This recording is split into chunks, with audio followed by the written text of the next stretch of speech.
Okay, we're going to learn. Shh. As we mentioned many times, the previous Rebbe's original Basi Legani that he said that he wrote before he passed away, and the Rebbe said that he gave out the mimer for his passing. So the previous Rebbe then wrote 4 Maimorim because he had a problem speaking because of his stroke. So the previous Rebbe at the end of his life used to write Maimorim. So the previous Rebbe wrote 4 Maimorim, one for Yud Shvat, which was his grandmother's yahrzeit, one for the 13th of Shvat, which was his mother's yahrzeit, one for Beis Nissen and Purim, a Maimer for Purim, and Beis Nissen, which was his father, the Rebbe Rashab's yahrzeit. So he wrote beforehand 4 Maimorim. Now many times when the Rebbe would write Maimorim, or even for themselves, they would write a Maimer without a beginning and end. Afterwards, they put in the beginning and end, as a pasuk or a gemara, and they would ask questions, and so there was a structure of a maimer, and then they would later on put a beginning and an end. Okay, so in these 4 Maimorim, the maimer for Yud Shvat was Basi Legani, so the pasuk in Shira Shirim. The maimer for Yud Gimel Shvat was the Yesheves Beganim, also a pasuk in Shira Shirim. Then the next 2 Maimorim for Purim and Beis Nissen had no beginning and end. Okay, so those Maimorim don't have any. Those the other 2 Maimorim of this it's called the Hemshech of Basi Legani didn't have beginning and end. Each of the 4 Maimorim had 5 chapters each. So altogether it's 20 chapters of the whole the series of 4 Maimorim. So every year, starting from Tavshin Yud Aleph, when the Rebbe said his first Maimer, the Maimer was basically set and explained the first paragraph of the Maimer. Second year, Tavshin Yud Beis was primarily the second paragraph of the Maimer. And this went on until Tavshin Lamed, which was the day after they wrote Mashiach Sefer Torah on the 9th of Shvat, Tavshin Lamed, 1970. So then the Rebbe finished the Basi Leganis, the whole Hemshech of 20 Maimorim. The next year, the Rebbe started again. So Tavshin Lamed, the Rebbe finished Eis Chof. Tavshin Lamed Aleph, the Rebbe went back and explained again. The Maimer was based on the first Os, second Os, third Os. And that finished basically in Tavshin Nun. But the Rebbe stopped saying Maimorim before Tavshin Nun. Okay? So there's 2 Maimorim that the Rebbe explains. Now, this year because it's Tavshin Pei Gimel, so you have like this, Tavshin Lamed, Tavshin Nun, Tavshin Ayin, right at the end of the 20-year cycle. And then we come this year, which is Pei Gimel, which would be Yud Gimel. Okay? So we have 2 Maimorim from the Rebbe that the Rebbe explained Ois Yud Gimel, chapter 13 of the Maimer. One was Tavshin Chav Gimel, and one was Tavshin Mem Gimel. Okay? So therefore the Rebbe spoke many times that it's not Stam, he said in Os on that Maimer, on that particular chapter of the Maimer. The Rebbe said the Avodah of that year is the chapter of that particular chapter pertaining to the year. Okay? So we have 2 Maimorim of the Rebbe that apply to this year, which is Tavshin Chav Gimel and Tavshin Mem Gimel. Got it? So that's how these 2 Maimorim come into the what? Did the Rebbe finish the 2 that were just the center ones? Did he have the beginning and the end? No. The beginning, the first 2 Maimorim had a beginning and end, and the other 2 didn't. But every year the Rebbe still continued the Maimer. He said that the original ones that were written, in the end he only did the middle part, didn't add the... Right, but the middle part is still there. It's still 4 chapters. So the Rebbe explained that chapter, even though it didn't have a beginning or an end. This is for Yud Shvat? This is for Yud Shvat. Now, the Rebbe, even though officially he wrote it for his grandmother's yahrzeit, his mother's yahrzeit, but the Rebbe said obviously he wrote it for his yahrzeit. Okay, so therefore this is connected to the Yud Shvat. Now, Chassidim of today's generation So by us, the emphasis is not as much as the previous Rebbe's passing, and he passed away, but it's more so that the Rebbe became Rebbe then. So in our generation, the emphasis is more at the day the Rebbe became Rebbe versus the day the previous Rebbe passed away, which didn't exist in any of the earlier generations. In the earlier generation, the emphasis was on the Yartzeit, the Chavdal Tevis. Tomorrow's Alter Rebbe's Yartzeit. The emphasis was on Alter Rebbe's Yartzeit, not on the Mittel Rebbe becoming Rebbe. But in our generation, it changed. Whatever. Why didn't he have the beginning?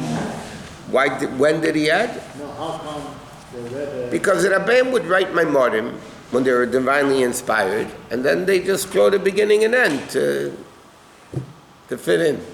Is there a reason for not having the beginning? No, they said because when they wrote the Maimon, they wrote the concept in Chassidus. The general concept. Well, this is all 20 Asis of Basi and Legani are interconnected. It's one continuation. So would you say that the mimer is more Chochmah and the beginning and end is more Bina? No. No. Okay. So this is the Maimon that Rebbe said in Tovshim Gimel, which was 1983.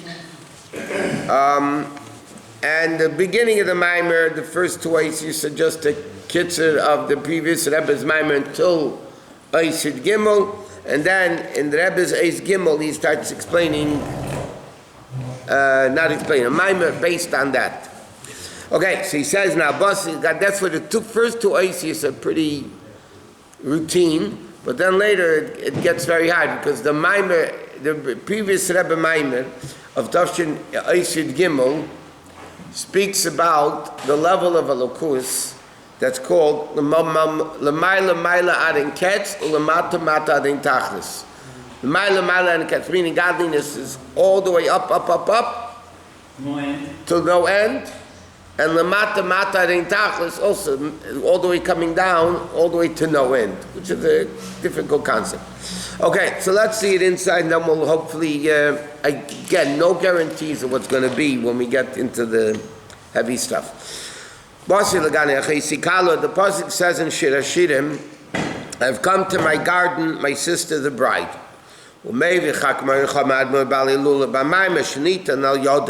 That the Maimon that it was given, because again, he didn't speak, the Friedrich Rebbe had a stroke, he couldn't speak, but he used to write my Morim, that he gave to learn Basi B'Shvat, or Mini Ozen from them. Nasa Minig Yisrael Teira becomes the Minig of Yidin, Lil Me Teira, to learn the Lil Me Basi B'Shvat, B'chol Shana V'Shana, to learn the previous Rebbe's Maimer every year, Maimer U'Pirush HaMedrash, the Meda expression, what the Chazal tell us in the Medrash, Basi Legani, what is this pasuk referring to? Hashem says, I have come back to my garden. So what is that referring to? So the Medrash says, Gani means Legnuni, to my dwelling place, L'makom shaya'ikir b'tchila. In other words, the Medrash says, Hashem said, I have come back to my garden. That means, come back means I was there, I left, and Hashem came back. Where was the primary Shechina when Hashem created the world? It was down here. What does it mean, Tachteinim? The Koya Aleilam Azah Tachten Agashmi, which refers to this low spiritual world, physical world,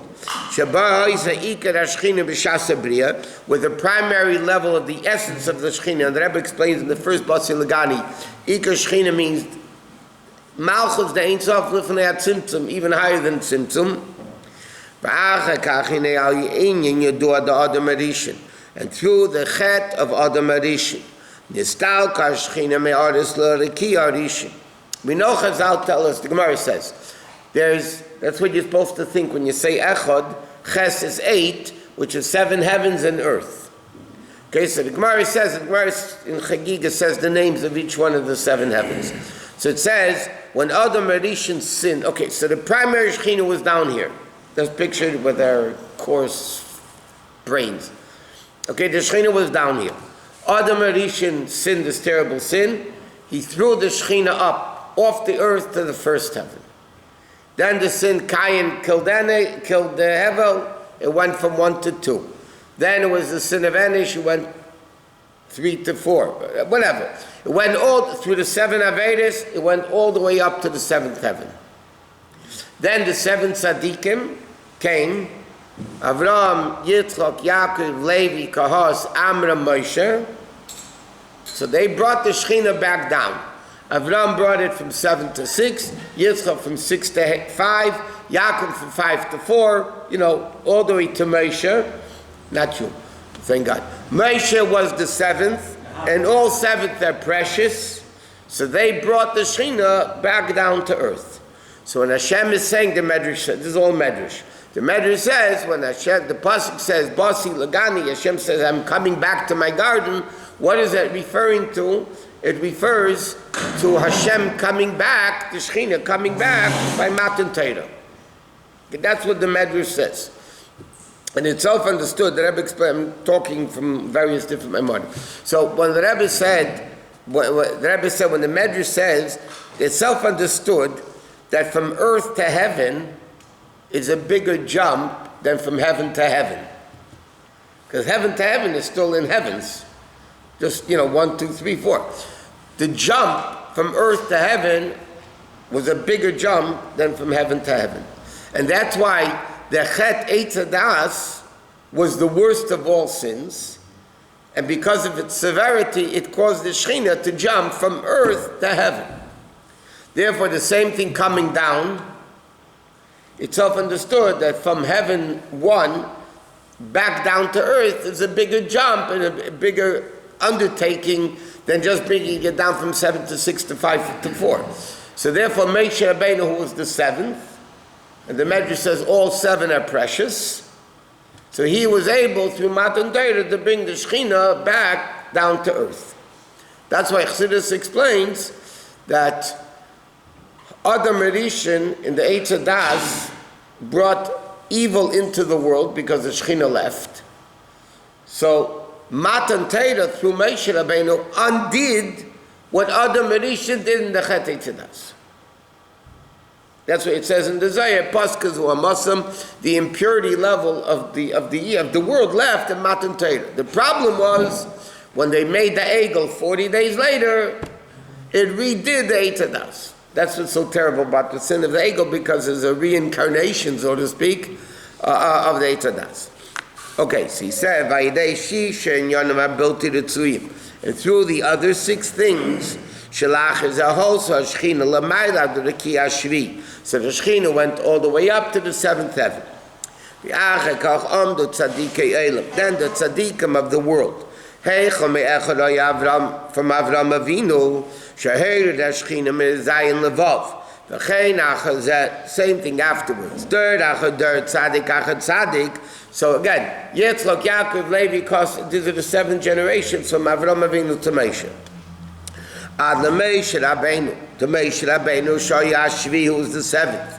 And as the Medrash says in a different place, B'chol Ashvin Chavivin, all 7 are precious, meaning the 7th day is Shabbos, 7th month is Tishrei, 7th year is sabbatical, 7th sabbatical is Yovel. Everything in 7 is a very precious number. So Moshe Rabbeinu, the Medrash says, was the 7th, and all the 7th are precious. So here the Shechina, Manakia Aleph La'aretz, to bring the Shechina back from the heaven to earth.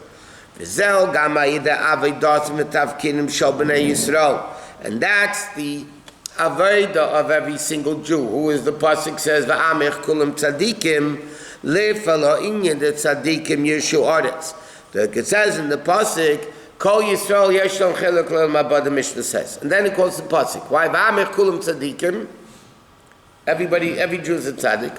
Le'elam Yeshu Aretz, that they bring the Shechina back down to earth. In other words, what is the avodah of every single Jew to bring the Shechina back down into ourselves, into our environment, whatever it is? Just one level? It's only up there one level? It's enough. To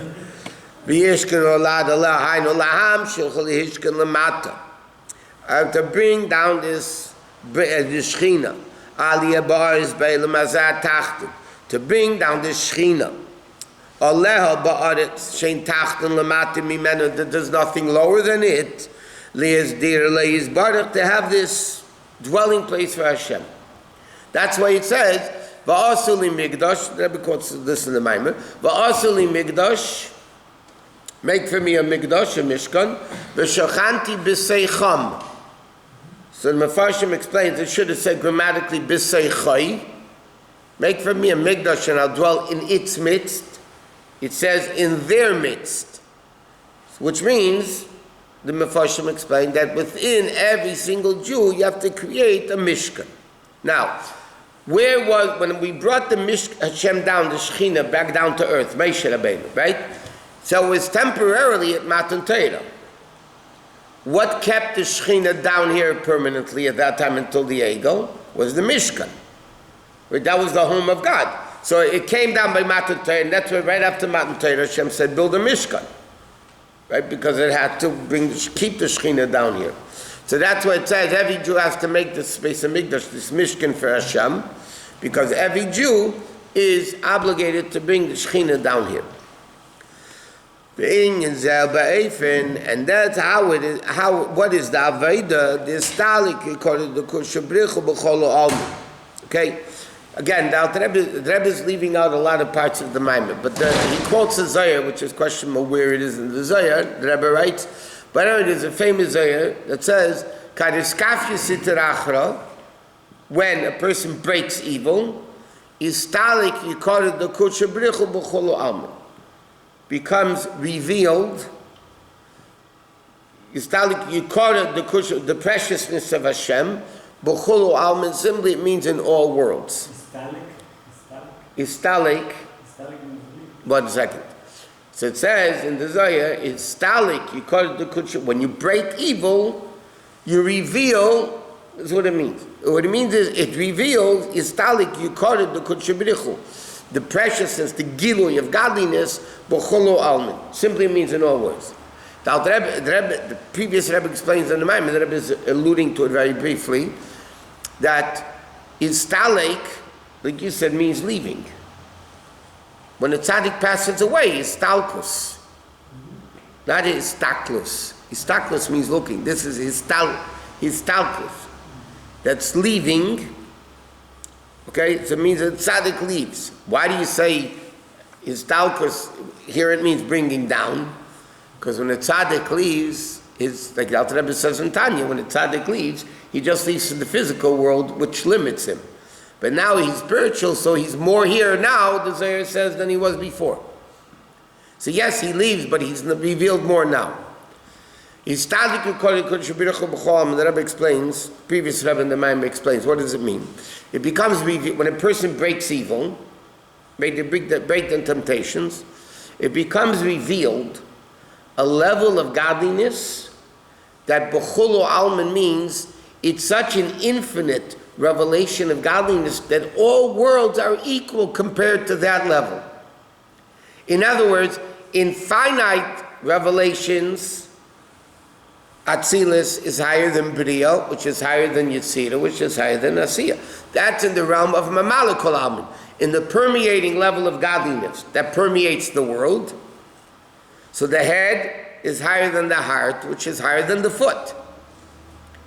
Right? But when you speak about the infinite level of godliness, the highest and the lowest are both the same. So he says, when a person breaks evil, what they do is they reveal a level of godliness which is b'chulu alman b'shava, equal in all worlds, meaning it's such a great revelation that the highest world and the lowest world are both the same. We get learned many times the mashal in the physical person. When the neshama comes into the body, okay, the body is alive. The head and the foot are equally alive. That's the indirect life that the neshama gives to the body, that i.e. it's alive. Alive, the whole body is equal. Then you have the functioning of the neshama in the body. Brain thinks, eye sees, nose smells, mouth talks, hands write, and feet walk. Over there, the head is higher than the heart, which is higher than the foot. So in the level of Mamala Kol Almin, the staka higher and lower. In Seviv Kolamini, encompassing infinite level of Hashem, the highest and the lowest are equal. So the Zohar is saying, when a person breaks evil, they reveal istalik, they reveal a level of godliness that's b'chulu almin, that's equal in all worlds. And that's the Iker Shechina that was down here and left. Moshe Rabbeinu brought it back by Matan Torah. And this is the avodah of every Jew on a continuous basis, to be continued.